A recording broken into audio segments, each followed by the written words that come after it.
হচ্ছে যাদের কাছে কোরআন আছে। বাংলাদেশে ৯৬% মুসলমান। জরিপ চালালে দেখবেন এই দেশে মাত্র ১০০ জনের ৫ জন মানুষ কোরআন শরীফ পড়তে পারে। রিপোর্ট খুব ভালো রিপোর্ট নাকি? না, এটা তো পড়ার বিষয়। বুঝতে হলে দেখবেন একজনের মাত্র ১০০ জনের এই ৫ জনের ভেতরে মাত্র একজন পড়ে শুদ্ধ করে আর বোঝে শুদ্ধ করে। এই হিসাব নিকাশ করলে দেখা যাচ্ছে যে এই দেশে ৯৬% মুসলমান দাবি করে যদি অবস্থা এই হয়, যে সমস্ত দেশে মুসলিম মাত্র ২ ভাগ, ৩ ভাগ, ৪ ভাগ, ৫ ভাগ, আপনি হিসাব করে দেখেন তাদের অবস্থা কোথায়। এই জন্য এর সাথে আমাদের সম্পর্ক আরো বাড়ানোর জন্য আহ্বান জানাচ্ছি। এটা দরকার। পৃথিবীতে উপরে উঠতে হলে কোরআন বাদ দিয়ে উঠতে পারবেন না। তহা মা আনজালনা আলাইকাল কোরআন লিতাশকা। হে নবী, আপনাকে আমি কোরআন এই জন্য দেইনি যে আপনি নিচে পড়ে থাকবেন, তাশকার জন্য দেইনি যে আপনি লাঞ্ছিত অপমানিত হবেন, না খেয়ে থাকবেন, না, এটাকে দিয়েছি আপনাকে উপরে ওঠার জন্য। সুতরাং এইটা যদি আমাদের কাছে থাকে আর যেভাবে থাকা দরকার ওইভাবে থাকে, আল্লাহর কথা ১০০% সত্য হবে এবং আমরা উপরে উঠতে পারবো ইনশাআল্লাহ। সত্য কথা বলছি, আমরা আজ উপরে উঠতে পারছি না, তার মূল কারণই এইটা। তারাকতু ফীকুম আমরাইনি লান তাদিল্লু মা তামাসসাকতুম বিহিমা কিতাবাল্লাহ ওয়া সুন্নাতু রাসূলিহি ইলা আখিরিল হাদিস। বিদায় হজের ভাষণের দিন নবীজির শেষ কথা এটা ছিল যে আমি তোমাদের কাছে ২টা জিনিস রেখে গেলাম, একটা আল্লাহর কোরআন আর একটা আমার সুন্নাহ। যদি আঁকড়িয়ে ধরতে পারো লান তাদিল্লু, কখনো পথভ্রষ্ট হবে না। হাদিসের ভাষায় আমরা একটা কথা পেয়েছি, মাড়ির দাঁতের কথা আছে। যদি কোনো সম্প্রদায়, কোনো জাতি আল্লাহর কোরআনকে মাড়ির দাঁতের কথা বললেন কেন? এই সামনের দাঁত, এর পাশের দাঁত, মাড়ির দাঁত। মাড়ির দাঁত দিয়ে কোনো মানুষ কিছু ধরলে সেটা শক্ত করে ধরে। আল্লাহর নবী এখানে মাড়ির দাঁতের কথা জানিয়ে এইটা জানাতে চেয়েছেন আমাদেরকে যে এমনভাবে ধরা লাগবে জীবন যাবে যেন কোরআন ছেড়ে না যায়। এবার যদি ধরতে পারতাম, বিশ্বনবীর বাণী ছিল লাং তাদিল্লু। তাদিল্লু এটা মজারে, বর্তমান ভবিষ্যৎ, প্রেজেন্ট ফিউচার। এর আগে লান এসেছে। মজারের আগে লান আসলে বাংলা অর্থ দাঁড়ায় কখনোই হবে না। বিশ্বনবী গ্যারান্টি দিচ্ছেন যার জীবনে একটা মিথ্যা কথা পাওয়া যায়নি, জীবনে যা বলেছেন প্রতিটি কথা সত্য হয়েছে এবং কিয়ামত পর্যন্ত সত্য হবে ইনশাআল্লাহ। কি আমার কথা বিশ্বাস হচ্ছে না? উনি যা যা বলেছেন সব সত্য হয়েছে এবং যা বলেছেন কিয়ামত পর্যন্ত সত্য হবে। এই কারণে আমরা যদি এই কথাটা মেনে নিতে পারতাম, কখনো আমাদেরকে না খেয়ে থাকা লাগতো না, লাঞ্ছিত অপমানিত হওয়া লাগতো না, নিচে পড়ে থাকা লাগতো না, আমরা উপরে উঠতে পারতাম। ১ নম্বরে আল্লাহর কিতাব। কিতাব আল্লাহ বলা হয় আল্লাহর কিতাবকে, কোরআনে কারিম, যেটা আমরা জানি। ২ নম্বরে ওয়া সুন্নাতু রাসূলিহি, আমার আদর্শ। কিছু মানুষ এখন নতুন করে বের হয় যারা বলেন যে আমরা শুধু হাদিস মানি, আহলে হাদিস। না, এই শব্দটা ঠিক নয়। আপনাকে বলা লাগবে আমরা আহলে সুন্নাত ওয়াল জামাত। নবীজি হাদিস রেখে গেলাম, এ কথা এ হাদিসের ভাষায় পাইনি আমরা। তিনি যে বলতেন আমি হাদিস রেখে গেলাম, পৃথিবীতে এমন কিছু কাজ আছে শুধু হাদিস মানলে আপনি করতে পারবেন না। কথা বোঝেন আমার? দাঁড়িয়ে পোশাক করা জায়েজ আছে না? মানে এমন কোন জায়গা যেখানে বসতে গেলে না পাক লেগে যাবে, এমন কোন জায়গা যেখানে বসতে পারবেন না। এ পর্যন্ত মনে করেন আপনি পানির ভেতরে ডুবে আছেন, চারিদিকে শুধু এই থই থই পানি, এখন প্রসাব লেগেছে, বসে করবেন? বসে প্রসাব করতে গেলে আপনার জীবন থাকবে? সুতরাং এই সমস্ত জায়গাগুলোতে যদি বলেন না আমি হাদিস মানবো, আমি হাদিস ছাড়া কিছু মানি না, আমি আহলে হাদিস, আমি শুধু সহিহ হাদিস মেনে চলি, আপনি তো মরবেন। আমি আপনাকে ছোট করার জন্য না, বাস্তবতা এইটা। কারা এগুলো করেছেন আমি জানি না, আমাদের বাস্তবতা যেটা বলে নবীজি যা বলেছেন এর বাইরে গেলে আপনি বাঁচতেও পারবেন না। আগুন দিয়ে পোড়ানো কোনো জিনিস যদি কেউ খায় তার অজু ভেঙে যায়, এটা হাদিস, এটা সহিহ হাদিস। এটা যদি কেউ এখন মানতে যায়, এই যে আমি এখন চা খালাম, আগুন দিয়ে না, নাকি আগুন ছাড়া চা হবে? আগুন দিয়ে পোড়ানো জিনিস আমি খেলাম, আমার অজু আছে? এরকম প্রায় 85টার উপরে আমার জানা আছে। শুধু হাদিস মানলে আপনি পারবেন না। এই জন্য নবীজি বলেছেন, কিতাব আল্লাহ ওয়াল সুন্নাত রাসূলিহি, আমার আদর্শ রাখলাম, আপনি হাদিস রেখে গেলাম, উনি বলেননি। এই জন্যে বিশ্ব নবীর সুন্নাহ যেখানে যেখানে আছে এটাকে আপনাকে আঁকড়িয়ে ধরা লাগবে, একেবারে পরিবার থেকে শুরু করে আন্তর্জাতিক জীবন পর্যন্ত। তাহলে আমরা পথভ্রষ্ট হব না, না খেয়ে থাকবো না, জীবনে উপরে উঠতে পারবো। যারা যারা এগুলো মেনে নিয়েছে তাদেরকে আল্লাহ উপরে তোলে, যারা মেনে নিতে পারে না আল্লাহ তাদেরকে আরো নামিয়ে দেয়। এই জন্য এই যে রেকর্ড হচ্ছে, এই কয়েকজন মানুষ আমার সামনে বসে আছে তা না, আমি এগুলো বলছি এই কারণে, কারণ এটা তামাম দুনিয়া ছড়াচ্ছে। যারাই শুনতে পাচ্ছেন আপনারা ভ্রান্ত ধারণায় আর থাকবেন না। বিশ্বনবী মুহাম্মদ রাসূলুল্লাহকে এই পৃথিবীতে একমাত্র মডেল করে, আদর্শ করে আল্লাহ পাঠিয়েছেন। আমি শক্ত কথা বলছি এই কারণে, কারণ আমাদের যেন বোধগম্য হয়, আমাদের হুঁশ যেন ফিরে আসে। পুরা কোরআন শরীফ পড়তে গেলে যে 29টা অক্ষরের প্রয়োজন হয়, কয়টা অক্ষর লাগে? 29টা অক্ষর বাদ দিয়ে কোরআন শরীফ পড়তে পারবেন? পারবেন না। প্রতিটি অক্ষরে মুহাম্মদুর রাসূলুল্লাহ সাল্লাল্লাহু আলাইহি সাল্লামের পরিচয় আল্লাহ তুলে ধরেছেন। রব্বুল আলামিন বলেন, আলিফ দিয়ে আমার নবীর নাম আমি দিয়েছি আহমাদ, ইয়াতি মিন বা'দি ইসমুহু আহমাদ। হযরতে ঈসা আলাইহিস সালাম তিনি ইন্তেকালের আগে জানিয়েছেন, তিনি ইন্তেকাল করেননি, তাকে আল্লাহ তুলে নিয়েছেন। তার বিদায়ের আগে তিনি জানিয়ে গেছেন যে আমার পরে একজন নবী আসবে, তার নাম আহমাদ, প্রশংসিত। বাদি আল্লাহ জানিয়েছেন আমার নবী বাশির, তিনি সুসংবাদদাতা। তা দিয়ে জানিয়েছেন আমার নবী মুত্তাকি, তিনি পরহেজগার। সা দিয়ে জানিয়েছেন আমার নবী মুদ্দাসির, তিনি কম্বলওয়ালা, চাদরওয়ালা। জিম দিয়ে আল্লাহ জানিয়েছেন আমার নবী জামিল, তিনি সুন্দর। হা দিয়ে তিনি জানিয়েছেন আমার নবী হামিম, তিনি অন্তরঙ্গ বন্ধু।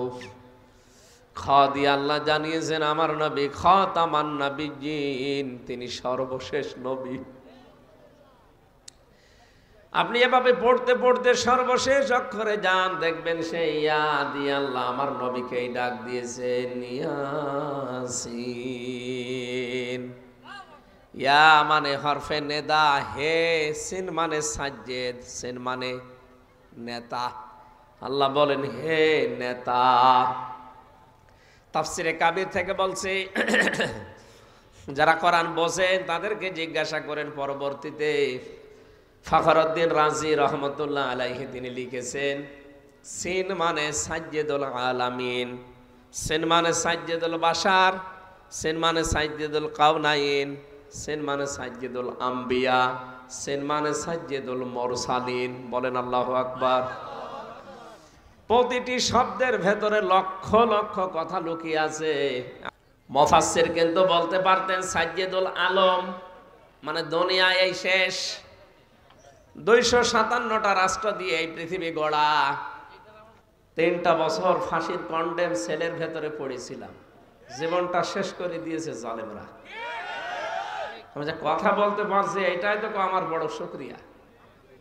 জীবনেও তো কোনোদিন আর ভাবি না যে বাইরের এই আলো বাতাসে আসবো। ওরা যেভাবে রেখেছিল, আর কিছুদিন থাকলে ছাতা মরে যেত।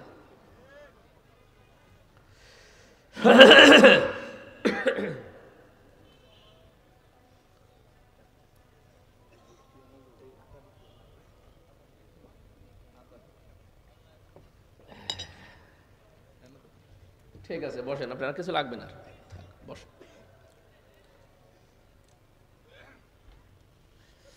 তাফসীরুল কোরআন মাহফিলে এসেছেন, আপনারা লিখেও দিয়েছেন তাফসীরুল কোরআন মাহফিল। একটা শব্দ থেকে যে তথ্যগুলো বের করা যায়, যত চিন্তা ভাবনা করবেন তত নতুন তথ্য পাবেন। আমরা তো এর নিয়ে চিন্তা ভাবনা নেই। এ দেশে লালনের গবেষণাগার আছে, লালন ইনস্টিটিউট নেই? কুষ্টিয়াতে লালন গবেষণাগার বানিয়েছে, কয় মন গাঁজা খেয়েছে সেই সব। কোরআনে কারিমের কোন শব্দ নিয়ে চিন্তা ভাবনা করা যায় এমন কোন প্রতিষ্ঠানে দেশে আছে? অথচ সব আল্লাহ এর ভেতরে দিয়েছেন। এই যে ইয়াসিন, আমি 5টা অর্থ বের করলাম, এখানে অনেক আলেম বসে আছে, জিজ্ঞাসা করেন তো এর আগে জীবনে নামও শোনেনি। 257টা রাষ্ট্র দিয়ে আমাদের এই পৃথিবী গঠিত। এখন জাতিসংঘের আন্ডারে 191টা আছে, বাকিগুলো এখনো সদস্য হতে পারেনি। সব রাষ্ট্র মিলে 257টা। কয়টা? এই 257টার পরে আর পৃথিবী নেই, শেষ। আল্লাহ আলম বলতে পারতেন সাজ্জেদুল আলম, শুধু এই পৃথিবীর জন্য আপনাকে আমি নেতা করে পাঠালাম না, আলামিন, বহু বছর। তার মানে এরকম জগৎ যত আল্লাহ বানিয়েছেন, আপনি যদি বলেন আমি পৃথিবীর এই 257টা দেশে থাকি না, আমি চাঁদের দেশে থাকি, সেখানেও আপনাকে বিশ্ব নবীকে নেতা মানা লাগবে।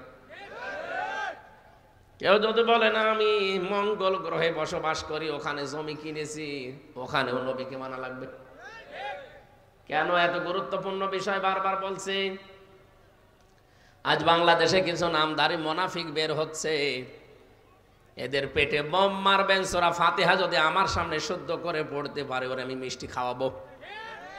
অথচ তারা ফতোয়া দিচ্ছে যে কোরআনে কারিমে কোনো রাজনীতির সম্পর্ক নেই।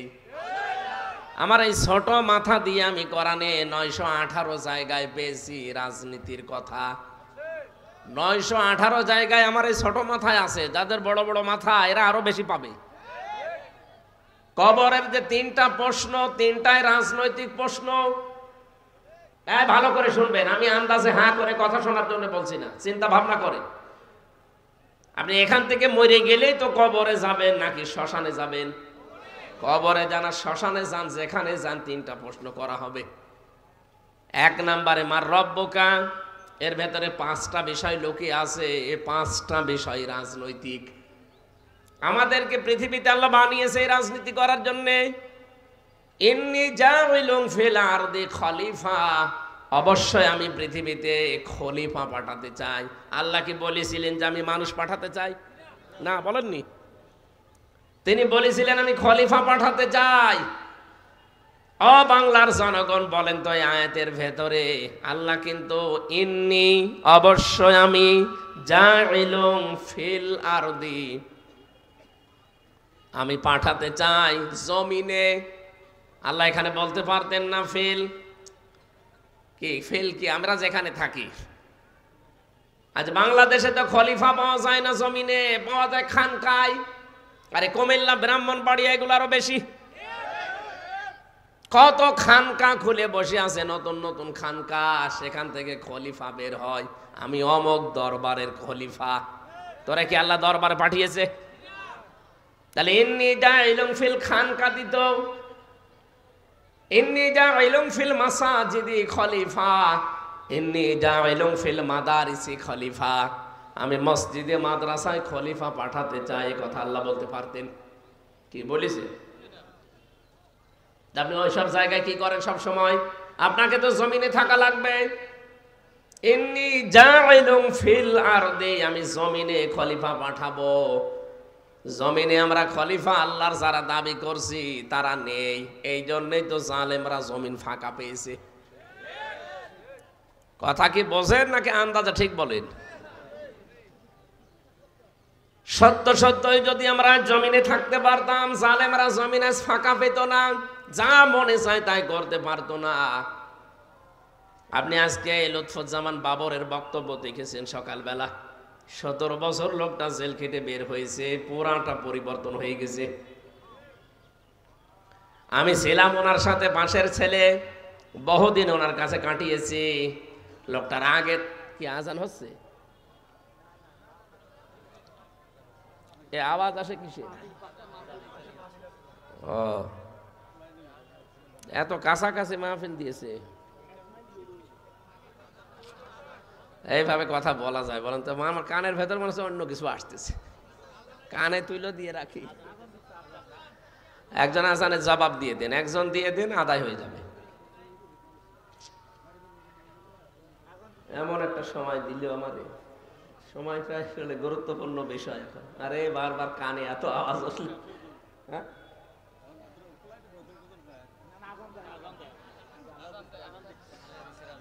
আমি ক্লাসের আকারে কথা বলি তো, আমার বিশ্ববিদ্যালয়ে যেভাবে ক্লাস পেয়েছি, আমি যে কোনো বিষয়ে কথা বললে 40-45 মিনিট ক্লাস নেই, যেন অন্তত যারা বসে আছে 1 ঘন্টার ভেতরে একটা 10টা শিক্ষা নিয়ে বাড়ি যেতে পারে।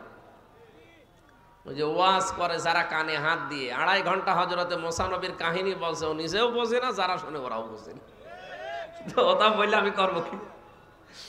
এই জন্য আমি 10 মিনিট বলি, অন্তত 10 মিনিটই আমার করণীয় কি বর্জনীয় কি এটা যেন আমার জানা যায়। আমরা হচ্ছে খলিফা আল্লাহর। কার? আমরা কি কোনো পীরের খলিফা? বলেন তো কোরআন হাদিসে কোন জায়গায় পীরের খলিফা এ কথা আছে? আমরা খলিফা আল্লাহর, খলিফা রাসূলুল্লাহর।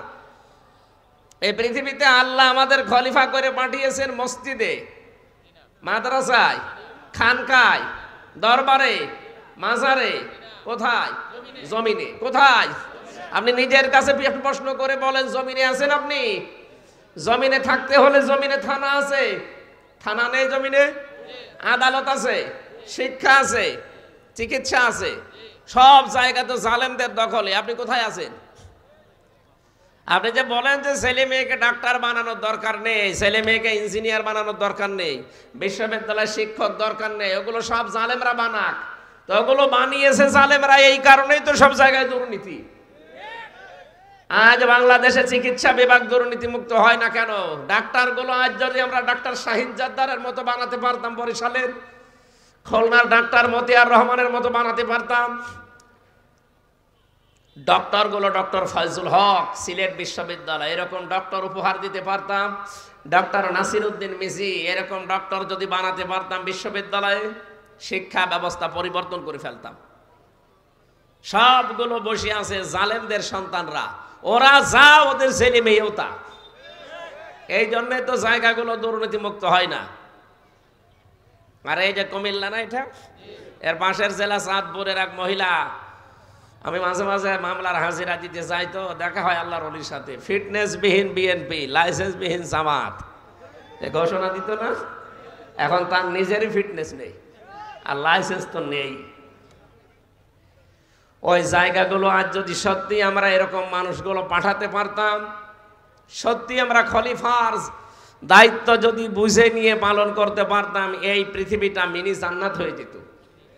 এমনকি বাংলাদেশটা আমরা মিনি জান্নাত বানিয়ে ফেলতে পারতাম।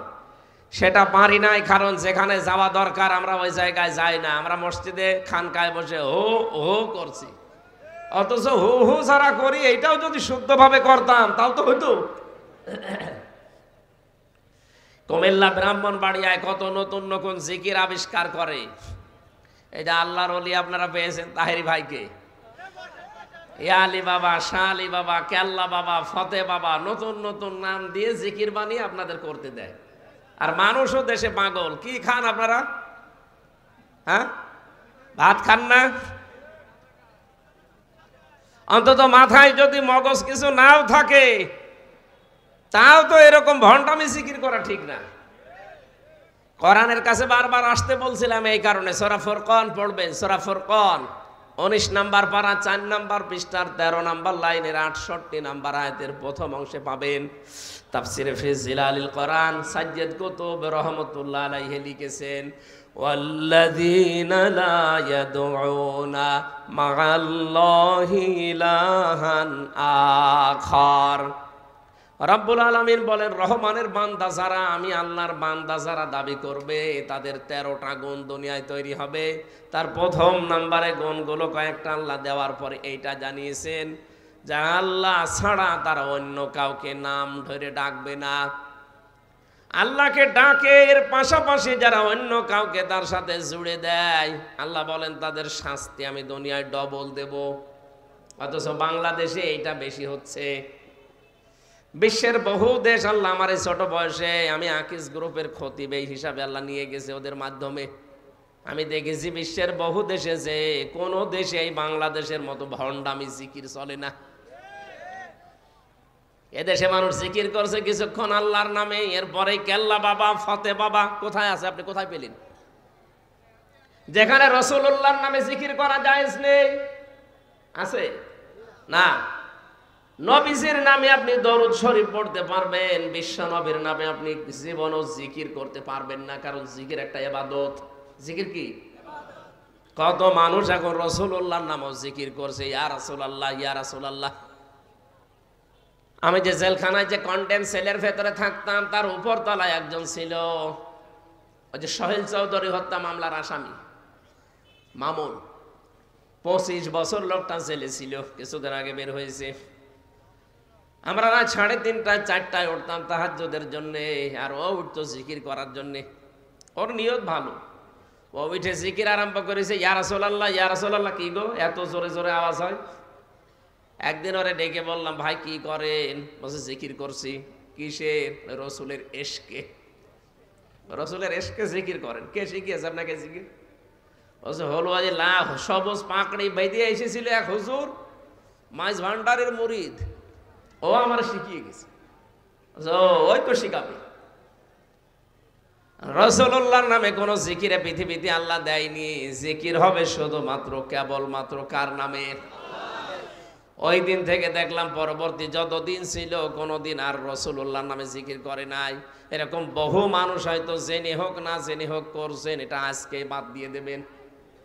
যদি এর পরেও কেউ ইয়ালি বাবা, কেল্লা বাবা, ফতে বাবা, দয়াল বাবা, আগলা বাবা বলে জিকির চালিয়ে যান, আপনি মনে করছেন এ আর কি হবে? কি হবে মানে পরের আয়াতে দেখেন, ইউদাআফু লাহুল আযাবু ইয়াউমাল কিয়ামাহ ওয়া ইয়াখলুদ ফীহি মুহানা।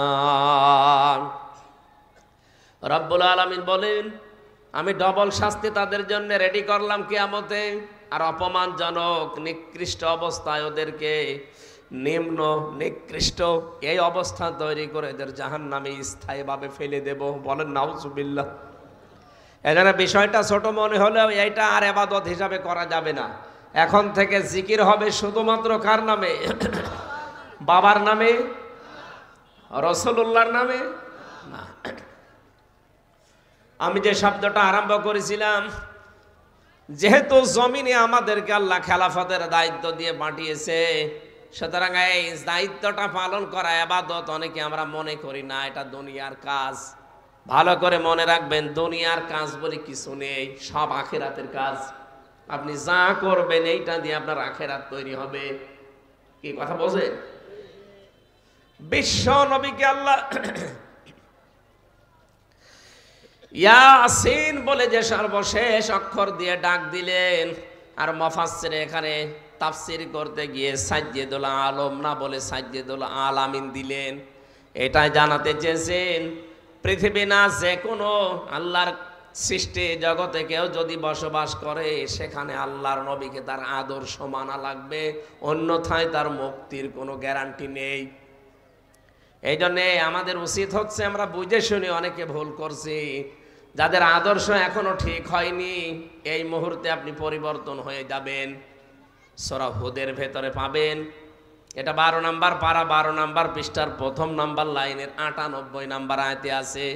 যদিও আয়াতটা ফেরাউন সম্পর্কে নাজিল হওয়া, যত মুফাসসির এই পৃথিবীতে এখন পর্যন্ত তাফসীর করেছে আয়াতের, আমি প্রায় 42টার উপরে আমার বিশ্ববিদ্যালয়ে মিলিয়েছি।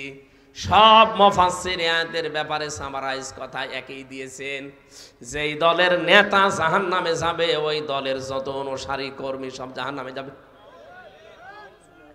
এটা যদি কেউ রাজনীতির কথা মনে করে চলে যান, আপনার কপালে আগুন লাগবে। আপনি এখানে নিজে বলেন তো, এই আয়াতের ব্যাখ্যা করতে গিয়ে আমি আর একটা আয়াত পেয়েছি তাফসীরে ইবনে কাসিরে, ওটা আছে সূরা বানি ইসরাইল 15 নম্বর পারা 8 নম্বর পৃষ্ঠার 3 নম্বর লাইনের 71 নম্বর আয়াতের প্রথম অংশে আছে। এত দলিল দিয়েও আপনার রাগ হয়, আপনি মিলান না কেন? একটা কথা যদি উলট পালট পান, জীবনে আমি কথা বলবো না, কিন্তু যা বলছি যদি এটা পেয়ে যান, আপনাকে মেনে নেওয়া লাগবে।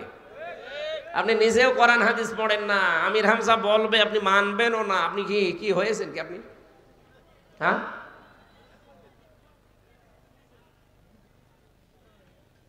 সূরা বানি ইসরাইলের 71 নম্বর আয়াতের প্রথম অংশ আপনাকে খুলে পড়ার জন্য বাড়িতে রেকর্ড করে নিয়ে পড়বেন। ইয়াউমা নাদউ কুল্লা উনাসিম বিইমামিহিম ইলা আখিরি আয়া। আল্লাহ পাক বলেন কিয়ামতের দিন প্রতিটি মানুষকে আমি আল্লাহ বিচারের দ্বিতীয় ধাপে ডাক দেব তার নেতার সাথে। আমাদের দেশে বিচার ব্যবস্থার ধাপ আছে 4টা। এখান থেকে যদি আপনার বিরুদ্ধে রায় আসে আপনি বলতে পারবেন না যে আমি মানি না, না আপনার ক্ষমতা নেই। এতটুকু বলার অধিকার আছে আপনার যে আমি ন্যায় বিচার পাইনি, আমি আরো উপরে যাব। যান আপনি কুমিল্লা জজ কোর্টে যান। একেবারে যদি বলেন রায় আমি মানি না, তাহলে রাষ্ট্রদ্রোহী মামলা হবে, আবার জেলে যাওয়া লাগবে নতুন করে, আর একটা মামলা বেড়ে যাবে। এই জন্য এতটুকু বলার ক্ষমতায় দেশ আপনাকে দিয়েছে সংবিধান যে আপনি বলবেন যে আমি ন্যায় বিচার পাইনি। তাহলে আর একটা জায়গা আছে বিচারের ধাপ, নাম কি? জজ কোর্ট থেকে রায় আপনার বিরুদ্ধে যদি আসে বলতে পারবেন যে আমি মানি না, না পারবেন না, এতটুকু বলতে পারবেন যে আমি ন্যায় বিচার পাইনি, আমি আরো উপরে যাব। যান, এবার আর কুমিল্লা হবে না, বাংলাদেশের কোন জেলায় হবে না, যাওয়া লাগবে কোথায়? ঢাকা। আপনি হাইকোর্টে যাবেন। এবার হাইকোর্ট থেকে আপনার বিরুদ্ধে যদি রায় আসে এবার আর বলতে পারবেন না আমি মানি না, এতটুকু আবার বলার ক্ষমতা রাখবেন যে আমি ন্যায় বিচার পাইনি, আমি আরো উপরে যাব। যান সুপ্রিম কোর্টে যান, সেখানে আবার বিভাগ বেঞ্চ আছে 2টা। এই যে 4টা স্তর আছে। এরপরে বাংলার সুপ্রিম কোর্ট থেকে প্রধান বিচারপতি যিনি এখন আছেন, উনি যদি একবার আপনার বিরুদ্ধে কোনো রায় দিয়ে দেয়, আপনি না এদেশের 18 কোটি মানুষ মেনে নিতে বাধ্য। এবার আর কোনো জায়গা নেই। কেউ যদি বলে না ও প্রধান বিচারপতির রায়ও আমি মানি না, তাহলে হয়ে যাবে জীবনের মতো হয়ে যাবে আপনার জেলখানা, অথবা দেশ থেকে আপনাকে তাড়িয়ে দেবে। আল্লাহ রাব্বুল আলামিন কিয়ামতের যে বিচারের সিস্টেম সাজিয়েছেন, প্রথমে আপনাকে আল্লাহ একা ডাকবেন রায় দেওয়ার জন্য। ওয়াকুল্লুহুম আতিহি ইয়াউমাল কিয়ামাতি ফারদা। সূরা মরিয়মের ভেতরে আছে, এটা 95 নম্বর আয়াত, 16 নম্বর পারার 10 নম্বর পৃষ্ঠার 15 নম্বর লাইনে আছে। এটা তাফসিরে ইবনে কাসিরের ভেতরে আছে। আল্লাহ পাক বলেন কিয়ামতের দিন আমি আল্লাহর সামনে তোকে বিচারের জন্য ডাকবো, কিন্তু দল বল ধরে না, তোকে ডাক দেব আমার সামনে স্রেফ একা একা। কয়জন করি? কুমিল্লাবাসী, এই পয়েন্টটা আমি এই জন্য জোর দিচ্ছি, এটা সবার জীবনে যেহেতু আসবে, একটু ভাবেন তো নিজের দিকে তাকিয়ে। স্রেফ একা একা দাঁড়াবেন আল্লাহর সামনে, কেউ থাকবে না। নবীজি আয়াতের ব্যাখ্যায় হাদিসে এনেছেন, মা তাজালু কদামা বানি আদম আবদি ইয়াউমাল কিয়ামাতি হাত্তা ইসালান খামসিন আন উমরিহি ফিমা আফনা ওয়া আন শাবাবিহি ফিমা আবলা ওয়া আমালিহি মিন আইনা ইকতাসাবাহু ওয়া ফিমা আনফাকাহু ওয়া আন ইলমিহি মাযা আমিলা ফি। মুত্তাফাকুন আলাই। বুখারী মুসলিম শরীফের যৌথ হাদিস এটা। আল্লাহর নবী বলেন কিয়ামতের দিন আল্লাহ প্রতিটি মানুষকে প্রথমেই, এই যে যেমন ম্যাজিস্ট্রেট কোর্ট থেকে শুরু হয়, ওখানে আল্লাহ প্রথমেই নিজের সামনে দাঁড় করাবে আপনাকে। আমাকে একা একা দাঁড় করিয়ে জিজ্ঞাসা করবে প্রথমে 5টা প্রশ্ন। জান উমরিহি ফিমা আফনা, একটা জীবন দিয়েছিলাম তোরে, আমার এখন 33 বছর বয়স, হয়তো এনার বয়স 55-60 বছর, এভাবে যার যে বয়স ওই হায়াতটা তাকে জিজ্ঞাসা করবে। হায়াত আপনার শুরু হয়েছে কিন্তু যেদিন স্বপ্ন দোষ হয়েছে আপনার ওই দিন থেকে। কথা বুঝতেছেন? তার মানে যেদিন বালেগ হয়েছেন ওই দিন থেকে আপনার হিসাব শুরু। এর আগে যাই করেছেন ওগুলোর হিসাব আল্লাহ নেবেন না, শিশুকালের হিসাবে জন্য দেওয়া লাগবে না। যেদিন থেকে বালেগ হয়ে গেলেন ওই দিন থেকে যেদিন আজরাইল না আসে এই দিন পর্যন্ত। আমার যদি 33 বছর হয়, আমার হয়তো 13-14 বছর বাদ দেন, বাকি যেটা থাকে 20 বছর। এই 20 বছরের হিসাব আমি এখন মারা গেলে আল্লাহর সামনে পুরাটা দেওয়া লাগবে, 1 সেকেন্ডও বাদ যাবে না। এরপরও মাঝে মাঝে একা থাকলে আমার মনে হয় আল্লাহ পাক যদি আমি এখনই মারা যাই, যদি জিজ্ঞাসা করে হামজা 2024 সালের 31শে ডিসেম্বর পর্যন্ত তোরে মাফ করে দিলাম, যা, হিসাব দেওয়া লাগবে না। শুধু জানুয়ারির 1 থেকে 24, এই 24 দিনের হিসাব দিয়ে জান্নাতে চলে যা। আমার যা জীবন, আমার তো মনে হয় এই 24 দিনের হিসাব দেওয়াও সম্ভব না। আপনারা পারবেন? এটা অত সহজ জিনিস, দুদুকে ধরলেই মানুষ পাগল হয়ে যায়।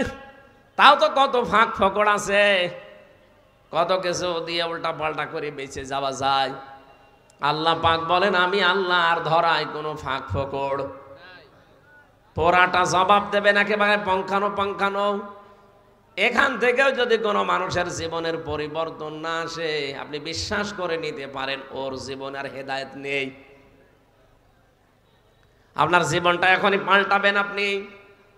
রব্বুল আলামিন জানিয়েছেন, এই পৃথিবীর ময়দানে কোন মানুষ যদি নিজেকে পরিবর্তন করার জন্য কিচ্ছু লাগবে না, শুধু ওর নিজের চিন্তা ভাবনার পরিবর্তন আনে, আমি আল্লাহ হেদায়েত দেওয়ার জন্য যে বিশাল গ্রন্থ পাঠিয়েছি, এর কাছেও যদি আত্মসমর্পণ করে, ও দুনিয়ার জীবন সম্পর্কে জেনে ফেলবে।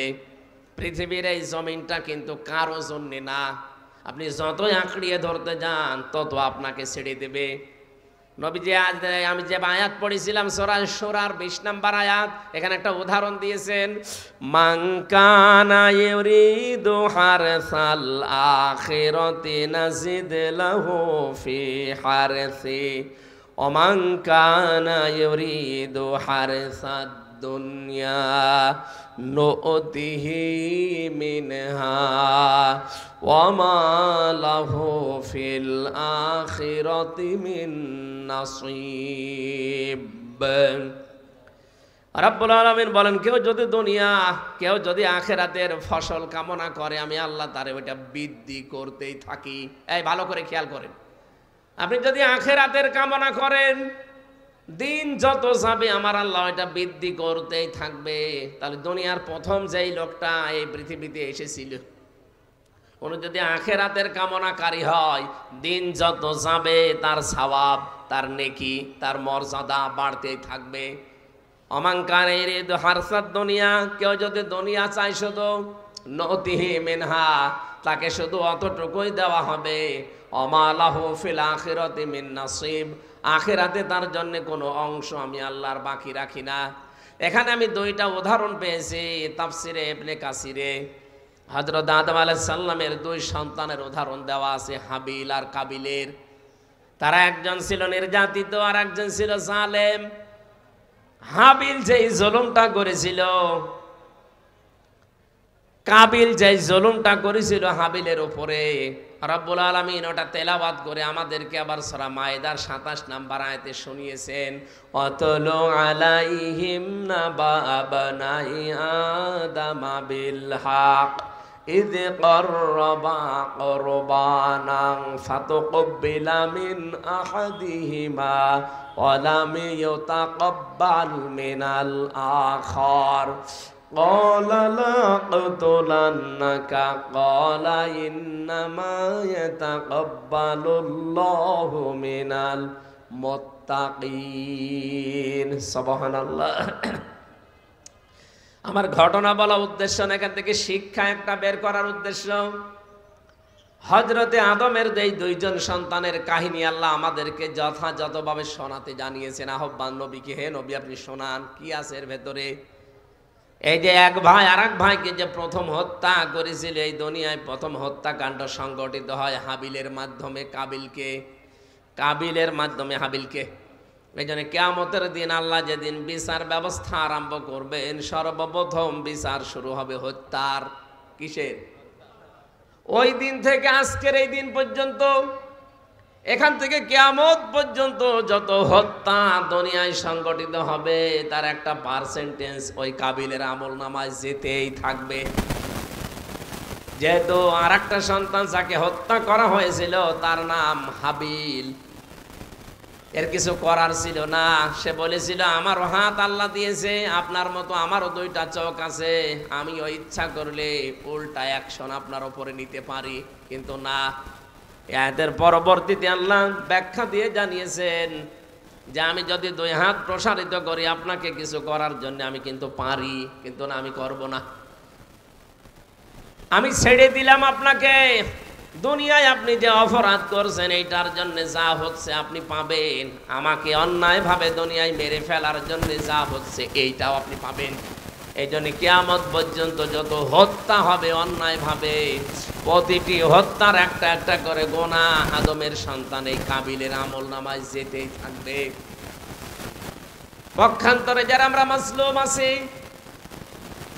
হাবিলের মতো যারা মাজলুম আছি এই পৃথিবীতে, হয়তো আমাদের শক্তি সামর্থ্য অত বেশি না থাকলেও কিছু না কিছু আছে, এটার পরেও যারা ধৈর্য ধারণ করে থাকতে পারবে, কিয়ামত পর্যন্ত এই পৃথিবীতে যে মানুষগুলো ধৈর্য ধারণ করে থাকবে, ধৈর্যের যে ফল আছে একটা, আমি হয়তো এখনো মারা যাব, কিন্তু কোটি কোটি বছর পরে যদি কিয়ামত হয়, ধৈর্যের যে ফল আমার আল্লাহ কিয়ামতের ময়দানে পুরাটা আমাকে দান করবেন। বলেন সুবহানাল্লাহ। আমাদের অতিথি মনে হয় এসে গেছে নাকি?